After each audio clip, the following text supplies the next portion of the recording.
I've been telling you all this time, I need some space now. You've crossed the line. It won't be long, soon I'll be fine.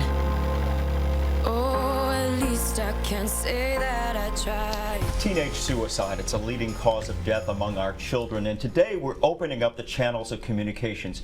We're sitting down with Kanawha County school counselors and parents and students to discuss this topic. It's a growing concern among teenagers. And we want to welcome and thank for being with us today. We have John Duffy, he's Director of Counseling and Testing at Kanawha County Schools.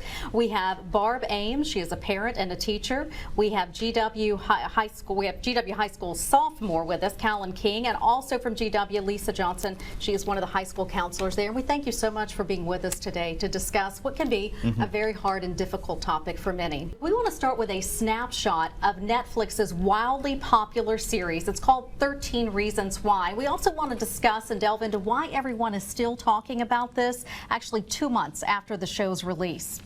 This is a show that has caused a lot of conversation about teen suicide, both good and bad, but is also shedding light on health issues and bullying in forms, be it online or even on school property. Yeah, the show has become one of the biggest sleeper hits of the season for the streaming service. It's adopted from the 2007 best-selling young adult novel by author Jay Asher. The Netflix series is narrated by teenager Hannah Baker, a troubled high school student who has recorded a series of audio tapes describing the 13 reasons why she has taken her own life. And according to executive producer Selena Gomez, the series is designated to have an intense impact on viewers, and so far it has. 66% of the online conversation surrounding this controversial show is negative.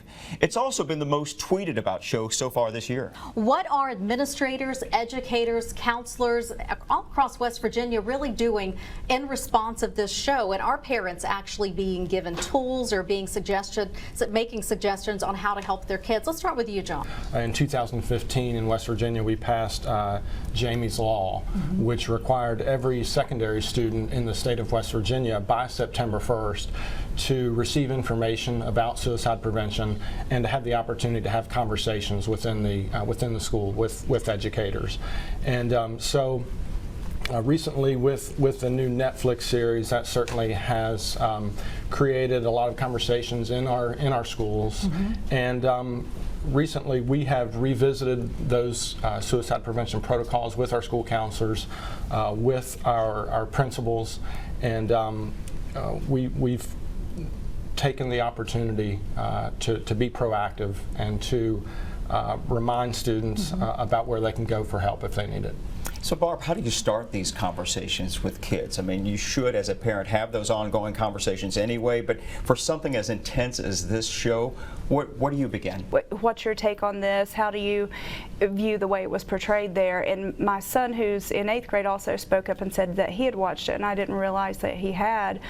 So that opened the door, you know, to have those conversations. You know, what's your take on this? Do you feel like the show has really helped lines of communication? And Callan, what's the response of teenagers, for instance, in your high school? There's people that have binge watched the show, and we've actually talked about it a lot, and there's a lot of positive criticism about it, about suicide and depression and bullying and rape and sexual harassment. It kind of is like opens up our eyes, and we kind of talk about it and just see how disrespectful they kind of were to each other, and we kind of work on our relationships with each other. When you watch it, it's kind of what you take away from it. You know, individually, we're all going to have different perceptions of the show, but it is a good way to open up communication with the kids.